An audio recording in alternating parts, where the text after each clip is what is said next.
জাতীয় নাগরিক পার্টির পক্ষ থেকে আজকের এই ঐকমত্য কমিশনের সংস্কার প্রস্তাবে আজকে আমাদের পক্ষ থেকে প্রতিনিধি হিসাবে আমি আরিফুল ইসলাম আদিব উপস্থিত হয়েছি এবং আমাদের এখানে আরও ছিলেন সিনিয়র যুগ্ম সদস্য সচিব ডক্টর তাসনিম জারা এবং আমাদের সংস্কার কমিটির সদস্য এবং নাগরিক পার্টির যুগ্ম আহ্বায়ক জনাব জাভেদ রাসিন ভাই উপস্থিত ছিলেন। আমরা আজকের ঐকমত্য কমিশনের যে প্রস্তাব ছিল সেখানে আমরা প্রথমেই জাতীয় ঐকমত্য কমিশন যে পদ্ধতিতে সামনের দিকে এগিয়ে যাচ্ছে এবং তাদের দল নির্বাচন করার যে পদ্ধতি এবং ঈদের পূর্বে ঐকমত্য কমিশনের সভাপতি এবং সরকারের প্রধান উপদেষ্টা তার যে বক্তব্য ছিল সে বিষয় নিয়ে আমরা প্রশ্ন তুলছি। আমরা সুস্পষ্টভাবে বলছি যে সংস্কার কমিশনগুলো যে করা হয়েছে তারা এর পূর্বে বলেছিলেন জাতীয়ভাবে যে জুলাই সনদ তৈরি হবে সেই জুলাই সনদটা কোন পদ্ধতিতে অর্থাৎ সংস্কার প্রস্তাবনা কোন পদ্ধতিতে বাস্তবায়ন হবে সেটা নিয়ে তারা 6টা প্রস্তাবনা দিয়েছেন। সেক্ষেত্রে 6টা প্রস্তাবনা ছিল নির্বাচনের আগে অধ্যাদেশের মাধ্যমে, অথবা নির্বাচনের আগে গণভোট, অথবা নির্বাচনের সময় গণভোট, অথবা গণপরিষদ নির্বাচন, অথবা গণপরিষদ অথবা আইনসভার নির্বাচন। আরেকটা প্রস্তাব ছিল নির্বাচনের পরে সংসদে সাংবিধানিক সংস্কার। আমরা সেখানে স্পষ্ট করে দেখেছি ঈদের পূর্বে প্রধান উপদেষ্টা যখন বক্তব্য দিয়েছেন তিনি ঐকমত্য কমিশনের সভাপতি হিসাবে যখন বলেন যে রাজনৈতিক দলগুলোর কাছ থেকে আপনারা ওয়াদা নেবেন যাতে পরের সংসদে তারা তাদের ওয়াদাগুলো বাস্তবায়ন করে, এবং তিনি একই সাথে নির্বাচনের যে ডেট ঘোষণা করেছিলেন।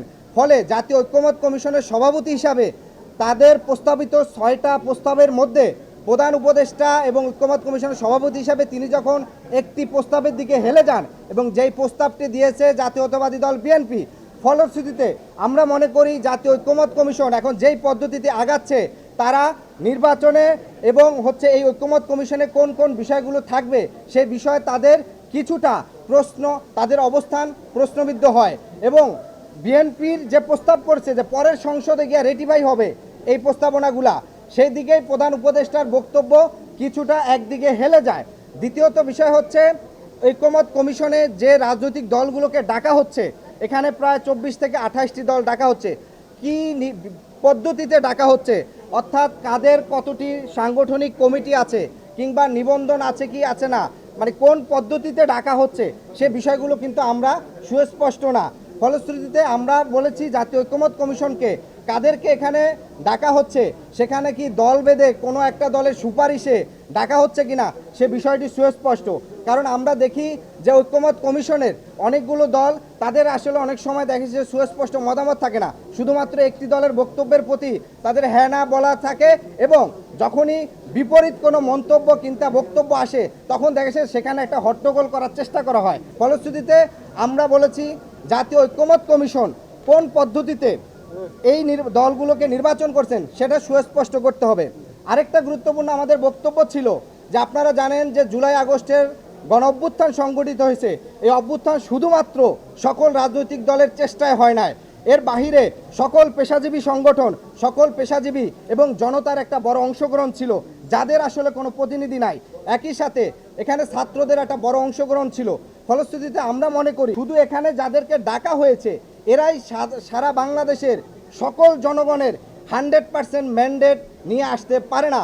কারণ শুধুমাত্র রাজনৈতিক দলগুলোই যদি সকল জনগণের ম্যান্ডেট নিয়ে আসতে পারতো তাহলে আপনারা দেখেছেন যে অভ্যুত্থানের পূর্বে কিন্তু 64 দল, 56 দল কিংবা 54 দল মিলে কিন্তু নির্বাচনের পূর্বে আন্দোলন করা হয়েছে, তখন কিন্তু সরকার পতন কিংবা কোনো ধরনের গণপ্রতিরোধ করা তোলা হয় না। ফলে আমরা মনে করি এই গণ অভ্যুত্থানে গুরুত্বপূর্ণ 3টা স্টেক হোল্ডার, একটা হচ্ছে সকল রাজনৈতিক দল মিলে একটা স্টেক হোল্ডার, জনতার একটা স্টেক হোল্ডার, এবং সকল শিক্ষার্থীরা তরুণরা একটা স্টেক হোল্ডার। সেই জায়গার থেকে রাজনৈতিক দল ডেকে তার মধ্যে আবার কিছু রাজনৈতিক দলকে ডাকা হয়েছে, কিছু আবার ডাকা হয় না। তো কোন পদ্ধতিতে ডাকা হয়েছে সে বিষয়গুলো সুস্পষ্ট করার জন্য বলেছি। না, আমরা এখানে বক্তব্যে স্পষ্ট করে বলেছি যে এর পূর্বে জাতীয় ঐকমত্য কমিশনের বক্তব্য ছিল যে আগে আমরা রাজনৈতিক দলগুলোর সাথে আলোচনা করে কোন কোন পদ্ধতিগুলো, মানে কোন কোন মৌলিক সংস্কারগুলো জুলাই সনদের মাধ্যমে ঠিক করা হবে সেটা আলোচনা চলবে, এবং পরবর্তীতে এই জুলাই সনদে যে বিষয়গুলো এটাকে কিভাবে সুরক্ষিত করা হবে সেটা নিয়ে 6টা পদ্ধতি তাদের ছিল।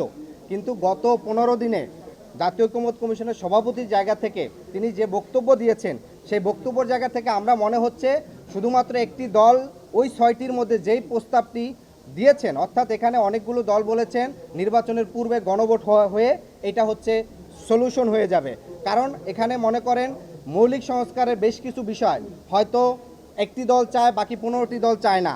আবার একটি দল চায় যে দলের জনসমর্থন অনেক বেশি, অনেক দলের জনসমর্থন কম।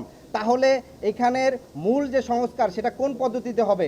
যৌক্তিকতার ভিত্তিতে, নাকি সংখ্যাধিক্যের ভিত্তিতে, নাকি হচ্ছে এখানের যেই বিষয়গুলো সবাই ঐকমত হবে সেটা?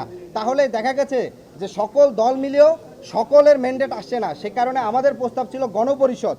অনেকগুলো দল গণভোটের কথা বলছেন। বিএনপির প্রস্তাব ছিল পরবর্তী সংসদে মাধ্যমে এই জিনিসটি বাস্তবায়ন হবে।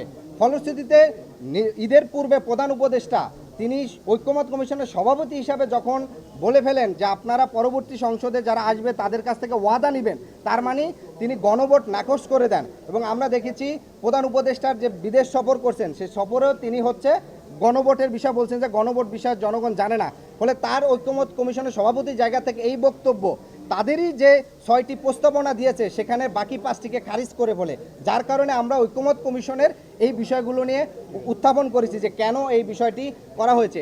একই সাথে আমরা একটি বিষয় বলতে চাই যে এখানে বলা ছিল জাতীয় ঐকমত্য কমিশন সকল দলের সাথে আলাপ আলোচনা করে পরবর্তীতে বাস্তবায়ন কী হবে এর পরবর্তীতে নির্বাচন কিংবা অন্য সংক্রান্ত আগাবে। কিন্তু ঐকমত্য কমিশন চলাকালীন অবস্থায় যখন দেশের বাহিরে বসে শুধুমাত্র একটি দল কিংবা এক দলের এক ব্যক্তির সাথে আলোচনা করে পুনর্বিবেচনা করার চেষ্টা করা হয় যে কবে নির্বাচন হবে কি হবে না, কিংবা সংস্কার কতটুকু হবে কি হবে না, তখন এই বিষয়টি সরকারের জায়গা থেকে তাদের নিরপেক্ষতা নিয়ে প্রশ্ন তোলা হয়। সবাইকে ধন্যবাদ।